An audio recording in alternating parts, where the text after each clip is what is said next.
Merci beaucoup d'être venus si nombreux. Le principe, là, c'est de parler un peu d'errance médicale et de restituer les données du sondage qu'on a fait avec OpinionWay sur l'errance médicale. Donc, j'ai le plaisir d'avoir avec moi Kitri Lanta, directrice de la transformation en santé à la Ligue nationale contre le cancer, qui va nous parler aussi un petit peu de son vécu de l'errance médicale de son côté. Et puis, on va faire une petite introduction. Dans la suite, je vais vous montrer les données de ce sondage sur l'errance médicale et puis une petite conclusion avec mon expérience en centre de référence des maladies vectorielles à tic.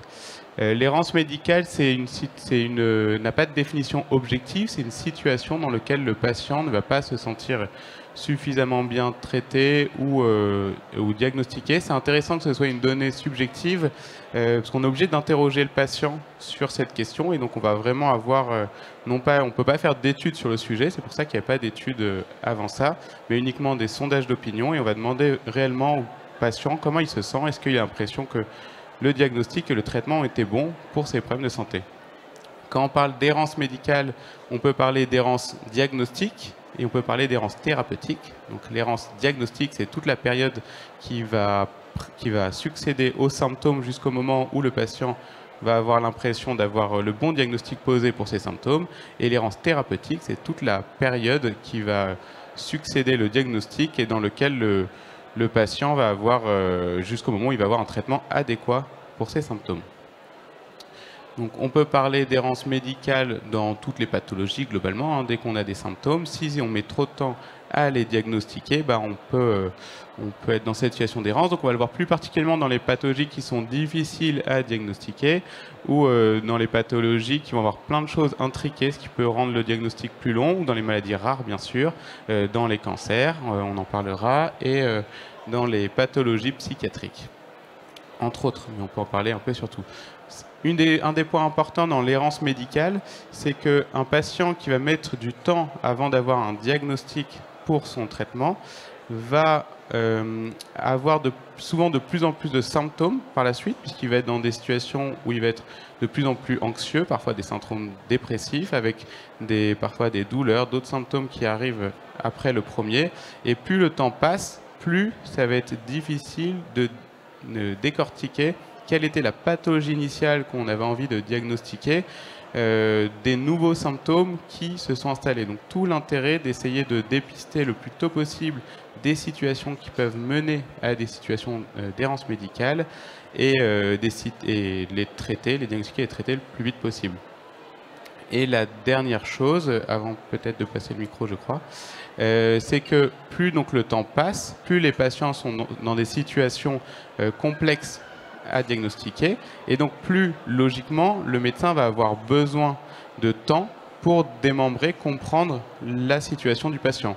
Or, on se retrouve dans une situation en France et probablement un peu partout où on a de moins en moins de moyens pour faire des diagnostics, de moins en moins de médecins, de moins en moins d'offres de soins et donc le temps médical est de plus en plus court. Donc on se retrouve avec des patients qui ont de plus en plus besoin d'écoute, d'empathie et de temps médical et un temps qui est de plus en plus raccourci. En France, on rappelle que le temps de consultation moyen d'un médecin généraliste, sur la dernière étude qui n'est pas toute récente mais quand même, est de 12 minutes.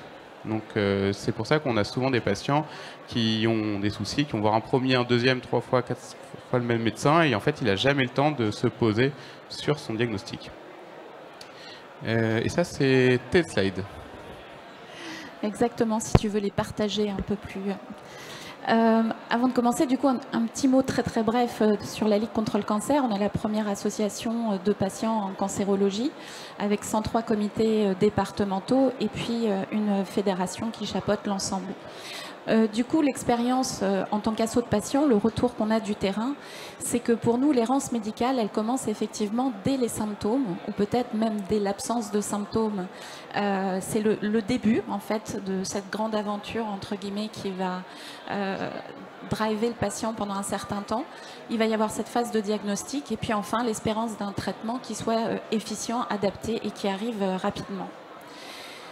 Très rapidement, on sait que cette question de l'errance médicale, c'est quand même important de le rappeler, elle a un impact pour la personne malade, d'abord en termes de mortalité, puisque ça peut augmenter la mortalité, mais aussi en termes de séquelles, de complications. Plus on tarde à avoir un diagnostic, plus on tarde à avoir le bon traitement, plus on a des tumeurs importantes, plus on a des maladies avancées, etc. Alors évidemment, ce sont un peu des généralités, c'est pas vrai dans 100% des cas, mais c'est vrai dans la majorité des cas. Et puis il y a un énorme impact social, tu en as dit un mot, avec une montée progressive d'angoisse, d'autres symptômes, et puis cet agacement, pour pas dire ce désespoir aussi de ne pas mettre un nom sur la pathologie et sur les symptômes qu'on a. Le fait aussi de se sentir de plus en plus isolé, il y a des impacts aussi financiers sur le travail, etc. Et enfin, tout ça, globalement, a un coût énorme, d'abord pour la personne malade, mais pour la société également. Si on parle brièvement des symptômes, je vais vite parce qu'on connaît tout ça. Ce que je trouve intéressant, c'est l'absence de symptômes, c'est-à-dire que vous êtes dans la cible d'un dépistage organisé. Et en fait, là, il y a déjà le défi. Est-ce que la personne qui est la cible de ce dépistage en a conscience? Est-ce qu'elle a identifié qu'elle était finalement une population à risque de certains cancers en raison de son âge? Donc là, il y a déjà aussi un enjeu d'information, d'éducation du patient. S'il sait qu'il est à risque, il dit tiens, je vais faire mon dépistage, mais ensuite il y a toute la question de l'accès à ce dépistage. Je veux faire un frottis, est-ce que je vais avoir accès à une sage-femme? Est-ce que je vais avoir accès à un gynéco ou un médecin traitant formé? Le kit dépistage, on parle en ce moment dans le mois du cancer colorectal. Bon, en fait, est-ce que je suis capable d'aller sur Internet, de récupérer mon kit, etc. Donc ça, c'est le premier cas. Le deuxième cas, c'est j'ai des symptômes. Et là aussi, il y a une question, un enjeu au niveau de l'information et de l'éducation du patient. Ce symptôme, est-ce que je suis capable d'identifier qu'il y a quelque chose d'anormal et que ça vienne alerter chez moi la nécessité d'avoir un diagnostic? Donc là, on est sur toutes les campagnes qu'on voit également de « tiens, votre grain de beauté change de couleur, de forme, tiens, votre sein change de forme, tiens, vous avez une toux persistante, une narine bouchée, ça peut vous alerter sur peut-être un cancer ORL, etc. » Il y a aussi un fort enjeu d'information. Et tout ça, une fois qu'on a ce symptôme ou qu'on est dans la cible, eh bien, il va falloir qu'on aille faire le chemin jusqu'à trouver un médecin pour poser un diagnostic. Et pour trouver ce médecin, il y a évidemment une influence du territoire et là aussi des enjeux qui sont très variables d'un territoire à l'autre. Enfin, j'arrive, je me dis, je vais pouvoir avoir un diagnostic. Oui, mais... on sait que 11,6% des Français n'ont pas de médecin traitant. Ça, ce sont les derniers chiffres de l'assurance maladie. Donc, quelles sont les autres portes d'entrée pour avoir accès à ce diagnostic? Donc ça, c'est une vraie question qui nous remonte du terrain. La deuxième chose, c'est, OK, je suis dans une région, il y a beaucoup de médecins dans ma région, mais finalement, ils ne sont pas disponibles. Donc, ils sont trop peu. Ils sont à la fois nombreux et en même temps trop peu. Enfin, et là c'est un peu délicat de le dire, mais c'est la réalité, il y a aussi les compétences. Est-ce que mon médecin est formé par rapport à la pathologie qu'il doit diagnostiquer? Est-ce que, alors les retours terrain, c'est notamment les jeunes. Typiquement Maëlle Sigano, qui est morte à 34 ans de son cancer du sein, elle a eu un diagnostic, elle pensait à un cancer du sein, on lui a dit, enfin, elle est mignonne. Tout de suite, une boule dans le sein, elle pense à un cancer. Ben oui, c'était un cancer qui a été diagnostiqué très tard. Elle en est décédée. Et donc, il faut aussi se dire, peut-être que ce n'est pas le diagnostic le plus probable, puisque là, on parle de probabilité. Et pourtant, il faut aussi pouvoir le poser. Enfin, la dernière chose, on revient aux moyens du territoire, au territoire de santé. Là aussi, si on a un médecin, c'est déjà une bonne étape, mais est-ce que lui-même va avoir accès à une IRM facilement, à une échographie facilement, aux résultats d'ANAPAT facilement, etc. Donc là encore, il y a une question de territoire en santé. La troisième étape, on espère enfin un traitement qui soit efficient, qui soit adapté. Là, ça va dépendre aussi du réseau du médecin. Donc attention, le réseau amical n'est pas forcément le réseau vers lequel on doit adresser. C'est pas parce qu'on a un copain interne qui est charmant, mais peut-être que ce n'est pas le bon chirurgien pour cette pathologie. Donc là aussi, quel est le réseau? Et c'est très dépendant d'une personne à l'autre, d'un médecin à l'autre. On sait aujourd'hui qu'il y a des centres de soins où, en termes de seuil pour opérer certains cancers, on est en dessous des seuils recommandés et pourtant ces centres sont ouverts alors qu'il y a un impact sur la mortalité qui est établi. Donc c'est une vraie question. Ensuite, il y a également... à nouveau, je me répète, mais aussi le territoire, c'est-à-dire que je dois adresser un spécialiste, mais y en a-t-il sur mon territoire? Et s'il n'y en a pas, ça renvoie vers le troisième point, qui est aussi le facteur patient. Si j'habite en province et que le centre de soins est éloigné, là, il va y avoir des inégalités en fonction des patients. Est-ce que je peux m'arrêter de travailler? Est-ce que je peux me déplacer? Est-ce que je peux engager les frais pour me déplacer? Quel est mon niveau culturel? Est-ce que je comprends ce qu'on me dit? Est-ce que je comprends l'urgence? Etc., etc.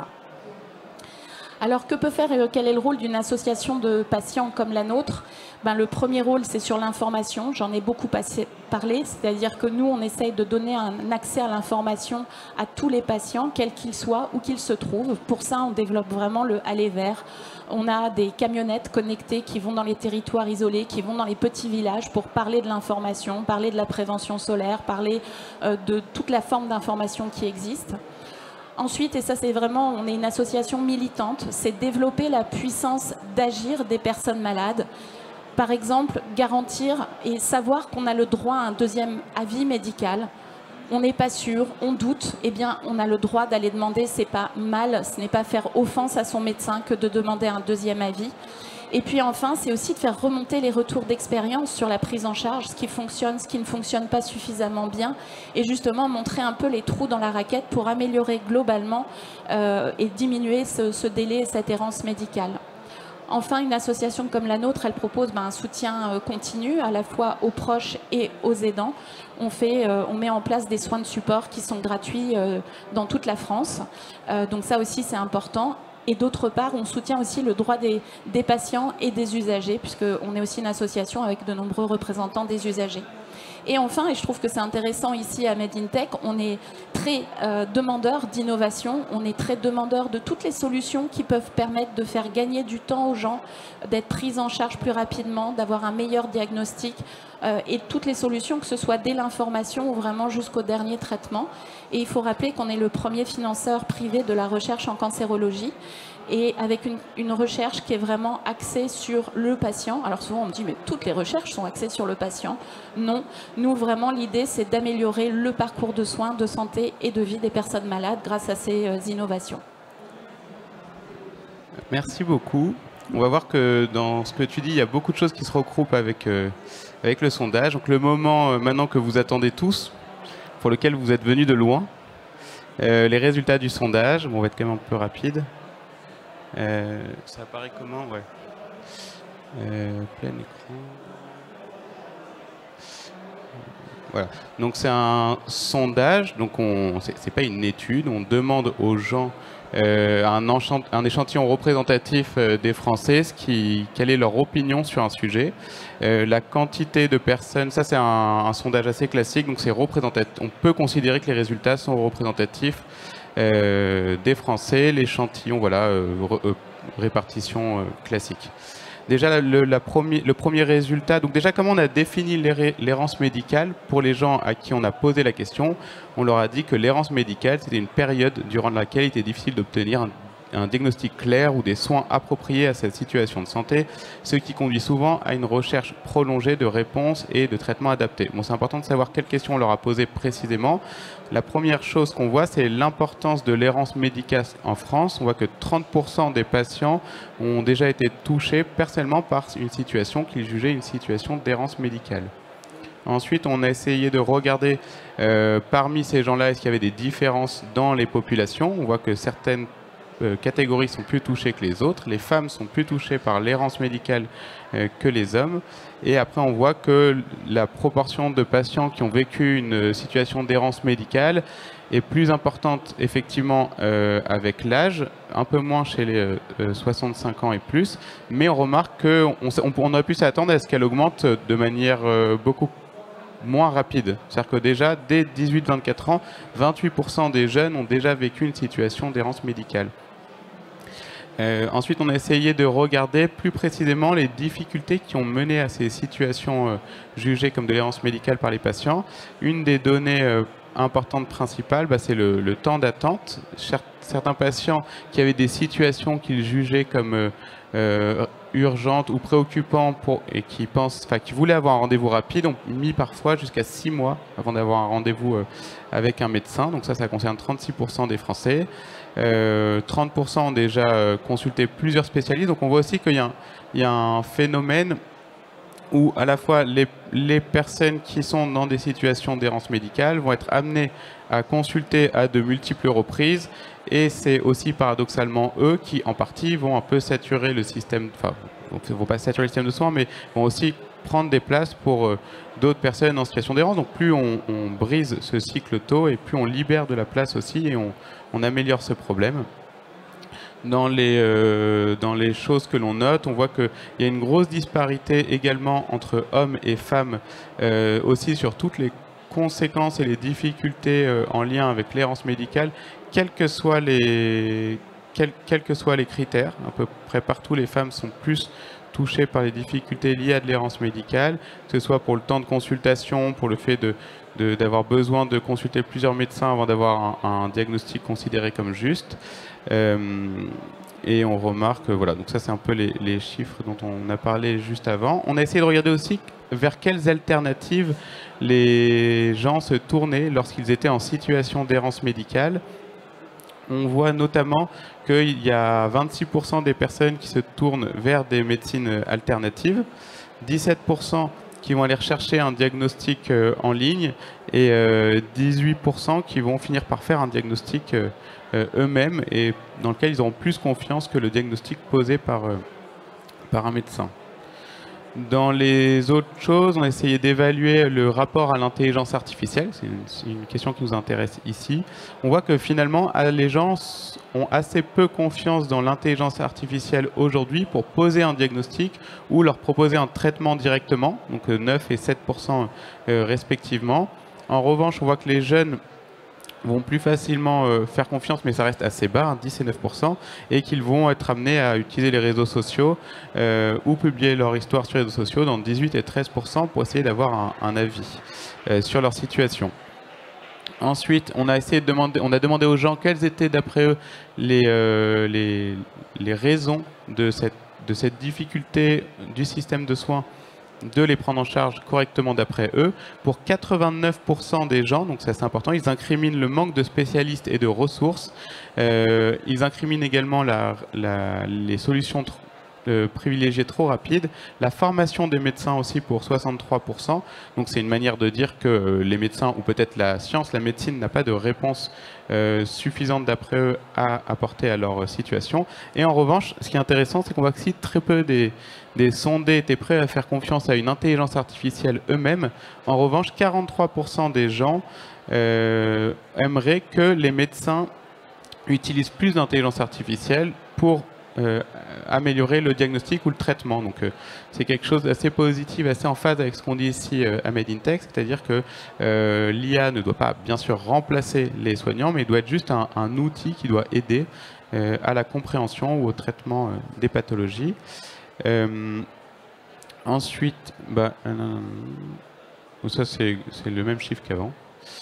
On a essayé de voir ensuite, et je crois qu'on arrive à la fin, les conséquences redoutées, les conséquences de cette errance médicale, lesquelles et chez qui. On voit que parmi les conséquences importantes, il y a des répercussions psychologiques des patients dans ces situations d'errance médicale, plus important chez les femmes que chez les hommes, 54%, plus important également chez les 18-24 ans, qui ont plus de répercussions psychologiques de ces situations d'errance. Également des répercussions financières, également plus importantes chez les 18-24 ans, et une peur de perdre son emploi chez les 25-34 ans. Et 43% des gens craignent de devoir prendre des traitements qui sont inadaptés pour leur santé. Donc on arrive là. J'ai ensuite deux tout petits mots à vous dire, et on pourra passer aux questions, parce que je vois que vous trépignez. Et voilà. Donc ça, c'était juste un petit mot pour dire, donc, dans mon expérience, on travaille dans le centre de référence des maladies vectorielles à TIC. On est souvent confronté à des situations d'errance médicale. Ça, c'est une étude qu'on a réalisée sur une cohorte de patients, de près de 400 patients, où on avait finalement 63% des patients qui se sentaient en situation d'errance médicale, Et à la fin d'une prise en charge qui dure en moyenne 3 mois, il me semble, plus de 96% des patients ne se sentaient plus en situation d'errance médicale quand on leur posait la question. Alors qu'ils n'avaient pas de maladie de Lyme, ils avaient des pathologies pour lesquelles on n'était pas forcément les meilleurs spécialistes. Et finalement, comment on y arrivait dans cet exemple-là? C'était en faisant du pluridisciplinaire et en faisant des consultations d'1 heure par praticien, par patient. Donc on avait souvent 2 praticiens pour un seul patient. On organisait un hôpital de jour et on arrive à sortir beaucoup de gens de l'errance. Alors bien sûr, ce n'est pas la solution magique, c'est une solution parmi plein d'autres. Donc dans une situation où on aurait du temps, des moyens, il y a déjà une bonne partie des patients en errance dont on pourrait sortir. Évidemment, ce n'est pas possible d'utiliser 1 heure de consultation par citoyen, par patient pour le sortir des situations complexes, mais c'est... Alors déjà, il faut essayer quand même de donner plus de temps, plus de moyens pour s'en rapprocher. Mais en revanche, on peut essayer d'être innovant, on peut essayer de repenser le parcours de soins, on peut essayer d'améliorer le temps d'empathie avec le patient, on peut améliorer beaucoup de choses grâce aux innovations. Et c'est un peu le message qu'on a ici, c'est que l'errance médicale est un sujet. Ce sujet peut être amélioré grâce à l'innovation si on réfléchit correctement et si on permet d'augmenter le temps entre le patient, le temps d'empathie entre le patient et le médecin. Merci. Est-ce que tu as un petit mot pour la fin? Non, rien. Très rapidement, j'ai trouvé très intéressant dans les résultats le fait déjà que les femmes aient plus d'errance médicale que les hommes, 72% si je me souviens bien. On travaille aussi sur le sujet du genre en santé au niveau de la Ligue, c'est un sujet qui nous préoccupe. Les jeunes aussi, avec le risque social dont on parlait, de perte d'emploi. Donc c'est aussi quelque chose sur lequel on essaye de travailler. Et enfin, tu l'as abordé brièvement, mais le fait de recourir à des médecines complémentaires non conventionnelles, là aussi on est vigilant parce que comme on a l'impression que le système ne nous aide pas, attention, et là aussi souvent on se tourne vers des mauvaises solutions potentiellement. Quelquefois c'est pas grave, mais il peut y avoir aussi des choses plus graves. Et donc là on est aussi vigilant là-dessus parce que le Covid a aussi, ou la Covid pour les puristes, a aussi aidé on sait qu'il y a beaucoup de défiance scientifique aujourd'hui. Donc on est aussi vigilant en disant attention, revenons à des choses quand même qui sont prouvées, vérifiées. Et voilà. Mais c'est très très intéressant en termes de résultats. Ouais, merci beaucoup. Merci d'être là. Je ne sais pas si vous avez des questions. Sinon, on a l'occasion d'en parler, je pense. Merci beaucoup.